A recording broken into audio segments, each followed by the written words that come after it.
تو لہٰذا بہت کہنے کہ ایک ایسی حالت تھی کہ جس کے اندر فیصلہ سازی انتہائی مشکل ہو گئی تھی۔ پھر اس وقت یہ ہوا کہ جو صحابہ یہ کہہ رہے تھے کہ آپ صلی اللہ علیہ وسلم کو آگے جانا چاہیے، جا کر جو ہے وہ ان کے ساتھ لڑنا چاہیے اور ہمیں جو ہے وہ عمرہ کرنا چاہیے، ہم ایسے واپس نہیں جائیں گے، تو آپ صلی اللہ علیہ وسلم بھی اس میں سوچنے کی صورتحال میں تھے کہ کیا فیصلہ کیا جائے۔ لیکن آپ صلی اللہ علیہ وسلم کے ذہن میں زیادہ یہ بات تھی کہ اگر ہم یہاں پر ہی صلح کر کے واپس آ جاتے ہیں تو زیادہ بہتر ہے، لیکن صحابہ کرام کا بھی ایک پوائنٹ آف ویو تھا۔ تو پھر یہ ہوا کہ حضرت سلمہ رضی اللہ تعالیٰ عنہا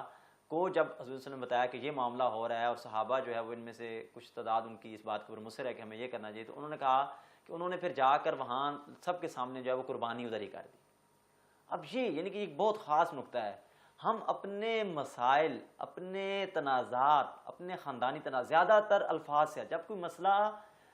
زبان سے نہ حل ہو رہا ہو تو آپ کوئی پازیٹیو ایکٹیویٹی کر دیں تو اس سے بہت سے مسئلے حل ہو جائیں گے۔ یعنی کہ اگر آپ کی کسی کے ساتھ ناراضگی ہے اور آپ اپنے زبان سے معافی نہیں مانگنا چاہتے، پیچھے نہیں ہٹنا چاہتے، تو آپ جنرلی اس کے ساتھ جا کے سلام کر لیں، کوئی ایسی ایکٹیویٹی کر دیں جس کے اندر گڈ جیسچر ہو، جس کے اندر ایک پازیٹیو میسج ہو کہ آپ یہ کرنا چاہتے ہیں۔ آپ دیکھیں گے آٹومیٹیکلی جو برف ڈھلنے شروع ہو جاتی ہے اور معاملہ جو ہے سالو ہو جاتا ہے۔ جب انہوں نے ایسے کیا تو پھر اس طریقے سے سلمہ رضی اللہ عنہ نے جب یہ مشورہ دیا کہ آپ جا کر اپنی قربانی لوگوں کے سامنے کر دیں، جب انہوں نے جا کر وہ کر دی تو آٹومیٹکلی باقی صحابہ نے بھی، ظاہری بات وہ عملی ایک تعلیم سامنے آ گئی، تو اس طریقے سے وہ معاملہ حل ہو گیا اور صلح حدیبیہ ہو گیا۔ اور اس صلح حدیبیہ کا اتنا فائدہ ہوا مسلمانوں کو کہ صرف 2 سال کے عرصے میں فتح مکہ ہو گیا۔ اس کی وجہ یہ تھی کہ صلح حدیبیہ اس بات کی دلیل تھی کہ کفار نے، مشرکین نے، اس معاشرے کی بڑی طاقتوں نے آپ صلی اللہ علیہ وسلم کے ساتھ معاہدہ کرنے کے بعد یہ بات مان لی کہ اس کا مطلب یہ ہے کہ آپ کو ایک طاقت کے طور پر تسلیم کر لیا گیا۔ اور پھر وہی ہوا کہ 2 سال کے بعد 10,000 صحابہ کرام رضوان اللہ کرام اجمعین کی سربراہی میں جب گیا مسلمانوں کا قافلہ تو اس کو کوئی ریزسٹنس خاص پیش نہیں ہے، 4 طرف سے مسلمان داخل ہوئے، صرف ایک طرف سے تھوڑی سی لڑائی ہوئی، اور اتنا بڑا جو مکہ کا ٹاسک تھا فتح کا وہ اتنی آسانی سے حاصل ہو گیا۔ یعنی کہ کوئی اس میں بہت زیادہ شہادتیں نہیں ہوئیں، کوئی بہت زیادہ خون نہیں بہایا گیا، بلکہ بڑے آرام سے۔ اور پھر آپ صلی اللہ علیہ وسلم نے وہاں پر جو ہے وہ اپنی کہہ لیں کہ بتوں کو گرایا اور وہ سارا کام کیا، اور اس طریقے سے اسلام جا کے بڑھا۔ یعنی کہ ہمیں اس میں یہ بات بھی مد نظر رکھنے کی ہے کہ کسی بھی کام کو کرنے کے لیے، کسی بھی چیز کو کرنے کے لیے مطلوبہ قوت کا حصول بھی ضروری ہے۔ یعنی کہ جب آپ اس پاور میں نہیں، دیکھیں صلح حدیبیہ کے وقت کتنے لوگ آئے تھے؟ 1500 لوگ تھے، اور فتح مکہ کے وقت کتنے لوگ تھے؟ 10,000 لوگ تھے، پراپر پریپریشن کے ساتھ تھے۔ اور اس وقت بھی اس کی اصل وجہ کیا تھی کہ انہوں نے معاہدے توڑے تھے، مشرکین نے معاہدات کی خلاف ورزی کی تھی، جس کی وجہ سے پھر جو ہے وہ مکہ پر یہ چڑھائی کی گئی تھی۔ تو لہٰذا اگر ہم اس طرح پوری مکی زندگی خطبہ حجۃ الوداع تک جاتے ہیں تو اس کے اندر جو انسانیت کا درس دیا گیا، اس کے اندر جو نسلی تقسیم کو ختم کیا گیا، طبقاتی تقسیم کو ختم کیا گیا، اور جو ہے وہ تقویٰ کو باعث عزت بنایا گیا، عورتوں کے ساتھ، غلاموں کے ساتھ اچھے سلوک کا کہا گیا۔ جب ہم ان ساری باتوں پہ غور کرتے ہیں تو اس بات کا مطلب یہ نکلتا ہے کہ ہمیں اپنی پرسنالٹی کو ڈیولپ کرنے کے لیے اپنی عقل کا استعمال، اپنی ریشنلٹی کا استعمال، اپنے آپ کو ایک بہتر انسان، بہتر معاشرہ بنانے کے لحاظ سے تمام پہلوؤں کو دیکھنا ہوگا۔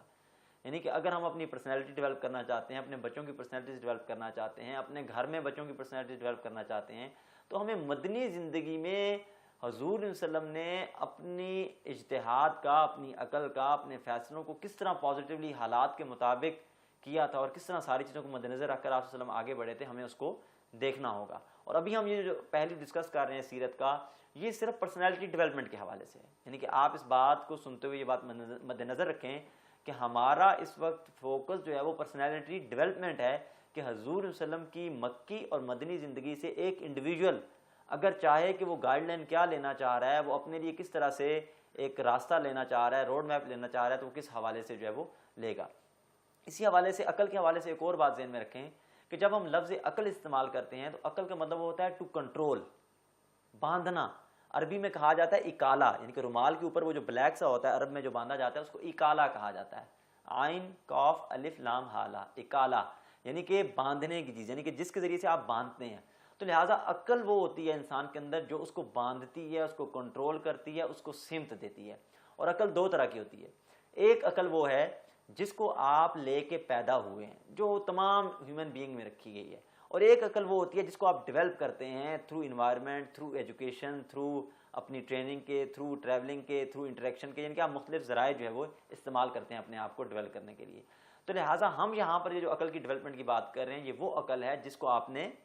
ڈیولپ کرنا ہے اپنی زندگی کے تجربات کے ذریعے سے، اور پھر سیرت کو مد نظر رکھتے ہوئے، سیرت میں چیزوں کو دیکھتے ہوئے ہمیں اس ذریعے سے چیزوں کو جو ہے وہ لے کے چلنا ہے۔ کیونکہ اس میں ہمارے ساتھ ایک اور غلط فہمی یہ ہوتی ہے کہ ہم نے حضور نبی صلی اللہ علیہ وسلم کو صرف جو ہے وہ اپنے مسلمانوں کے لیے پیغمبر بنا دیا، حالانکہ وہ پوری نوع انسانی کے لیے پیغمبر ہیں، وہ تمام بنی نوع انسان کے لیے ہیں۔ یعنی کہ یہ ہمارا کام نہیں ہے کہ ہم حضور صلی اللہ علیہ وسلم کو صرف اپنے پیغمبر کے طور پر پیش کریں، بلکہ وہ تو ہم اس طرح دنیا کے سامنے ان کو پیش کریں کہ آپ صلی اللہ علیہ وسلم صرف ہمارے لیے نہیں آئے، وہ تو آپ کے لیے بھی رحمت بن کے آئے ہیں، وہ تو آپ کے لیے بھی گائیڈ لائن بن کے آئے ہیں، وہ تو آپ کی زندگیوں کو بھی سنوارنے آئے ہیں، وہ تو آپ کو بھی غلامیوں سے نکالنے آئے ہیں، وہ تو آپ کے بھی مسائل کو حل کرنے آئے ہیں۔ لیکن یہ تب ہوگا کہ جب ہم آپ صلی اللہ علیہ وسلم کی تعلیمات کو براڈ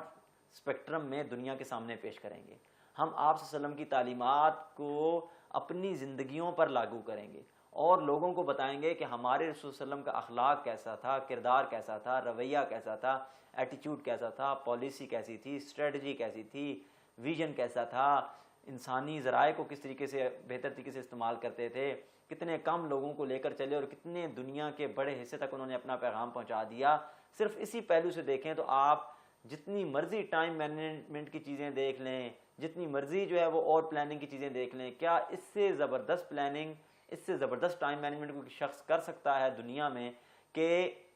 اور یہ بھی ایک بہت بڑی دلیل ہے اللہ کا رسول صلی اللہ علیہ وسلم پیغمبر ہونے کی کہ انہوں نے اکیلے اپنی ذات سے شروع کیا، مکی زندگی میں صرف چند سو لوگ تھے ان کے پاس، اور پھر